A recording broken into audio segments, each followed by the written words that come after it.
3 Emmy nominations. And if you want more of Jake's take on last night's Emmys, you got to check out the Emmy Afterparty. That's on Fox Local. From what made this year's awards the best ever to how next year will be one of the most exciting. It's all here. To get Fox Local on your smart TV, search Fox Local on these streaming services. Download and watch today. Hey, what's up, guys? Fox 32 entertainment reporter Jake Hamilton here. Welcome to the Emmy After Party. It is literally 10:10 p.m. and we just finished watching the 75th annual Primetime Emmy Awards right here on Fox 32. And I gotta tell you, maybe it's just because the Golden Globes are just a couple of days ago and they were just so truly horrible. But I honestly believe that this was not just one of the best and well-produced award shows in a long time. I think it's one of the best Emmys, if not the single best Emmy award show I think I've ever seen in my life. What most worked about this show is that it was such a love letter to television and the impact that television has on us. TV gave me my first crush. I love you, Tootie. And the fact that tonight's Emmys were a love letter to television leads me perfectly into what worked and what didn't work for the Emmys tonight. What I really dislike about award shows over these past few years is that they don't seem to like the thing that they're giving out awards for. They spend the first half hour making fun of the movies that they're honoring, making fun of the TV shows that they're there for.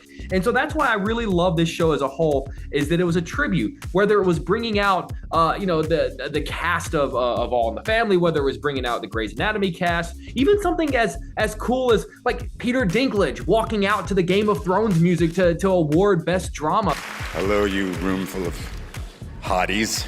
Let's talk about those cast reunions. Whether it was just a couple of people, maybe it was a majority of the cast.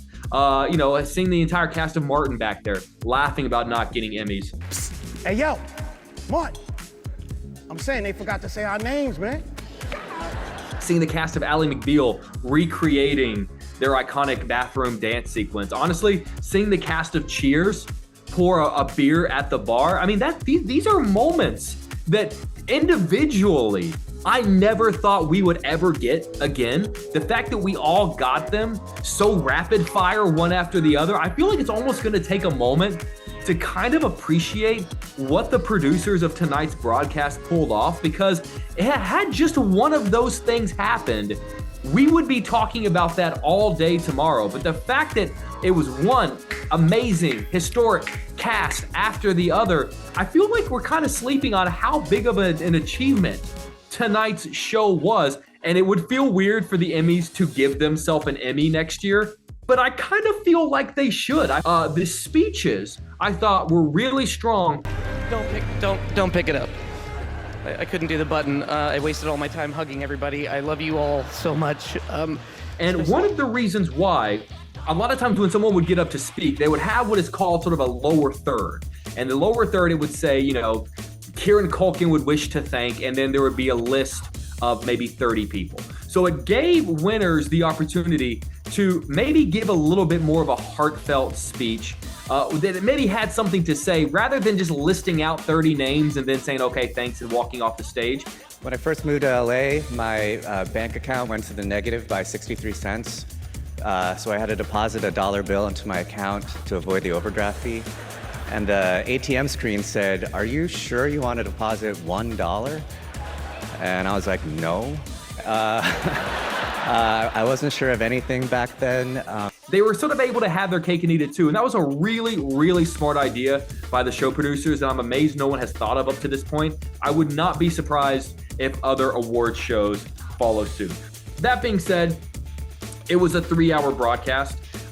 So that inevitably means that there are going to be some things that just didn't work. And the first one I kind of want to throw out there was, I think it was a good idea on paper.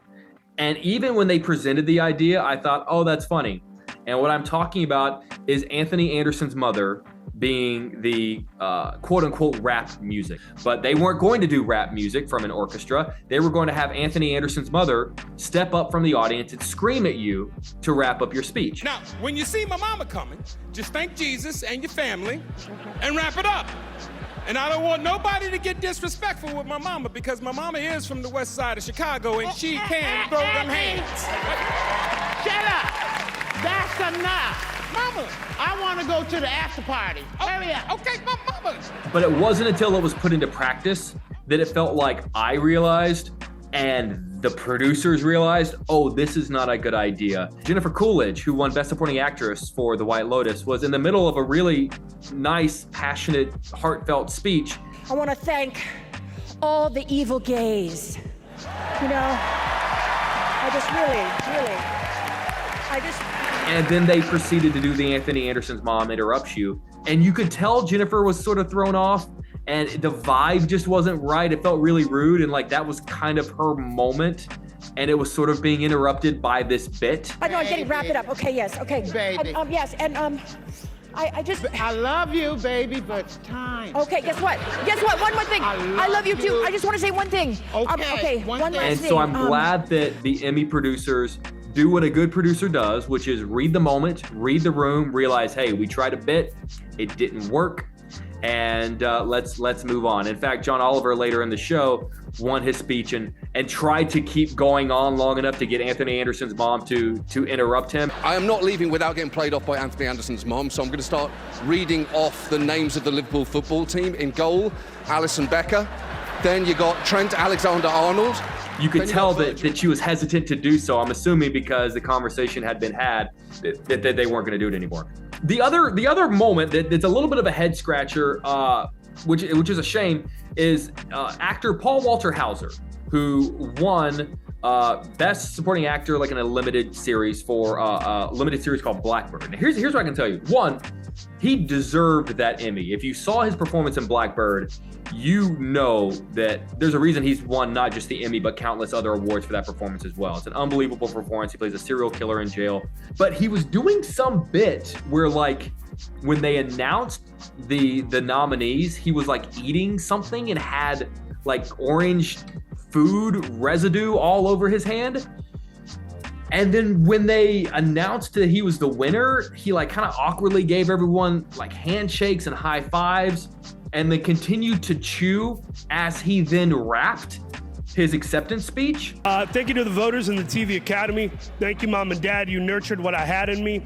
Dennis Lehane, Taron Egerton, their talent can move boulders. If I look tall, it's because I'm standing on both of their shoulders. And I kept kind of waiting for like the food bit to make sense or come around. Here's what I can tell you. I know that Paul Walter Hauser is a big wrestling fan.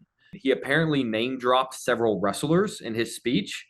So a lot of people are saying that he used his acceptance speech to do some sort of a wrestling bit where he's going to be trying to get into the ring, and maybe that's like going to have something to do with like his intro or something. I'm not sure that moment played as well, but in a night full of really amazing speeches and great moments, the 75th annual Primetime Emmy Awards. It's an award show that changes network like the Super Bowl every year. I feel sorry for whichever network has it next year, whichever network has the 76th, because you're going to have a hard time beating what Fox just pulled off tonight. It was an incredible example of just how good and entertaining an award show can be. But till then, I'm Fox 32 entertainment reporter Jake Hamilton. I'll see you soon. Hey, what's up, guys? Fox 32 entertainment reporter Jake Hamilton here. The 75th annual Primetime Emmy Awards just ended a couple of minutes ago right there on Fox 32. There were a lot of massive winners. You probably heard the name Succession read a lot. You probably heard the name Beef read a lot. But in my heart, walking away tonight, I honestly think that one of the biggest winners of tonight's really incredible Emmy ceremony was the city of Chicago. And that is because The Bear absolutely dominated the comedy category. I love this place. I love this city. I want to start our first business here. I want it to be a real business, an honest business with honest partners. Here's how dominant The Bear was at the Emmys tonight. It won over 10 awards. We are talking Best Comedy Series, Best Actor in a Comedy Series, Best Supporting Actor in a Comedy Series, Best Supporting Actress in a Comedy Series, Best Writing in a Comedy Series, and Best Direction in a Comedy Series. The Bear is in a really incredible series that is filmed in and around Chicago. It is about a sort of Mr. Beef-like Italian sausage joint that has dreams and aspirations of being sort of a 5-star restaurant. I know who you are. Oh, yeah? Yeah, I mean, you're the most excellent CDC at the most excellent restaurant in the entire United States of America. So, what are you doing here, I guess? Making sandwiches. And they filmed it in and around Mr. Beef. The first episode was filmed entirely in Mr. Beef. I mean, if there were a series that were a love letter to Chicago, so many series film in Chicago and pretend to be another city. This series does not. This series is through and through a Chicago series. So for such a Chicago-centric, where our city was so embedded in the DNA of what this show was, absolutely dominate in its first season of Emmy contention. I loved in the speeches that so many of the performers gave shout outs to the city of Chicago. And most importantly, they gave shout outs to restaurants and restaurant workers. I just love restaurants so much. The good, the bad, it's rough. We're all broken inside, and every single day we gotta show up and cook and make people feel good by eating something and sitting at a table, and it's really beautiful. And all of us here get to make a show together. Former restaurant worker, I waited tables for many years. It is a job that is not easy. It is a job that I think everyone should do at some point in their life. It is a job that teaches you a lot of lessons. And The Bear, not just a love letter to the city of Chicago, but is a love letter to the Chicago restaurant industry. And it's a love letter to the hardworking Chicago restaurant workers who make Chicago one of the greatest culinary cities on the planet.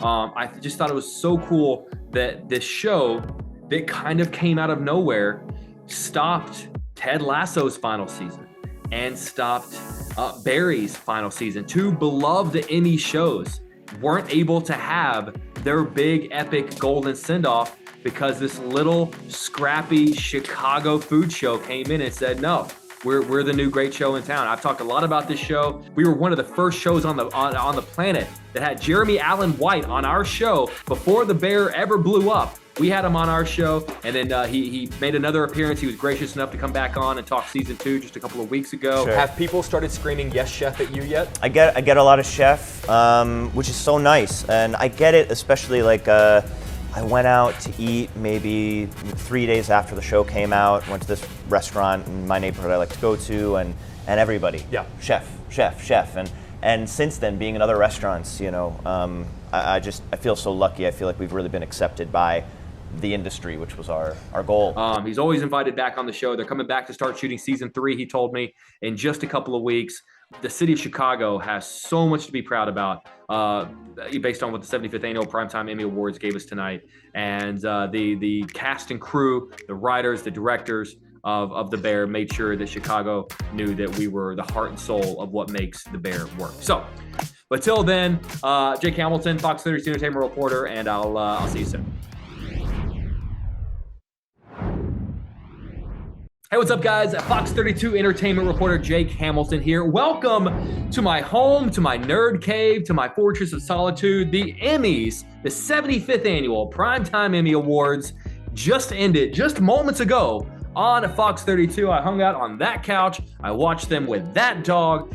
And listen, when it comes to the Emmys, which is such a celebration and a love letter to TV, they tend to love the final season of a show. Almost like a great farewell, whether it's Mad Men, The Sopranos, Breaking Bad. They love sending off a show into the television farewell with a truck full of Emmys, which was great news as long as your show was called Succession. Mark Mylod, Succession. Kieran Culkin, Succession. Sarah Snook, Succession. Succession.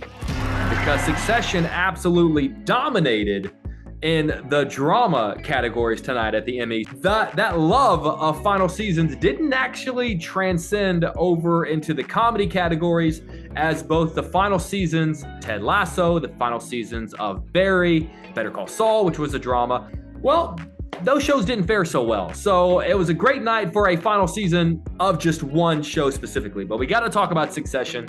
Best drama, best actor, best supporting actor, best actress, best writing, best direction. If you're a fan of the show Succession, and you remember what happened in certain episodes, you'll probably understand why the episode called Connor's Wedding is what specifically the episode that kept winning all of the awards. But we were talking about a show that really kind of came out on HBO a couple of years ago.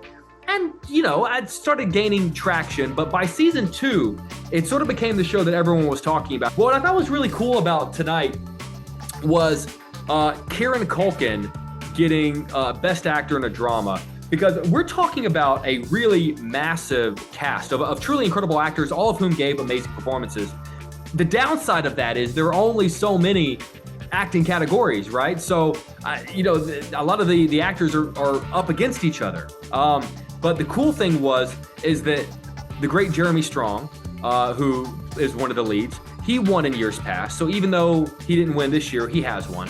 The great Brian Cox, he didn't win tonight, but he won in years past, so he has won. Kieran Culkin, this was his first and only Emmy for Succession. Matthew McFadden ended up winning one for supporting actor. Sarah Snook took home Best Actress. So over the course of the entire Succession run, really the core cast all got to have their Emmy moment, which I thought was really nice. And I gotta be honest with you, you know, yes, you know, they do love awarding final seasons, but that's not the reason Succession won. Succession won Best Drama because it's the best drama on television. It's just that good. And the final season, what they accomplished and what they pulled off, that moment, which I'm not going to ruin for you. If you watch Succession, you know what I'm talking about. But this season had one of those, that moment, the Succession equivalent of a Who Shot JR, where the next day everyone was talking about it. And that was the episode Connor's Wedding, and really pulled the rug out of a really smart audience. These days, you know, audiences can tend to, you know, figure out usually weeks out what's going to happen or the direction the show's heading in. When that thing happened that I'm referring to, I just remember my jaw dropping to the floor and going, oh, I just witnessed one of the greatest moments in the history of television, and I had no idea that was coming. So it was a great send-off for Succession. What that means is it's a fair game for anything moving forward. You know, you can't make the argument of like, oh, Succession won this year and it's also going to win next year. There's not going to be a Succession next year. So what show is going to come in and sweep? We don't have Better Call Saul competing anymore. Barry and Ted Lasso are out of the picture in the comedy categories. So all of these final seasons that occurred this year are going to make next year's Emmys very interesting, because there'll be it won't just be the same shows in their next season. It'll be a whole new slot of next shows. So we'll see what happens when the Emmys return in September. I'm Fox 32 entertainment reporter Jake Hamilton. I'll see you soon.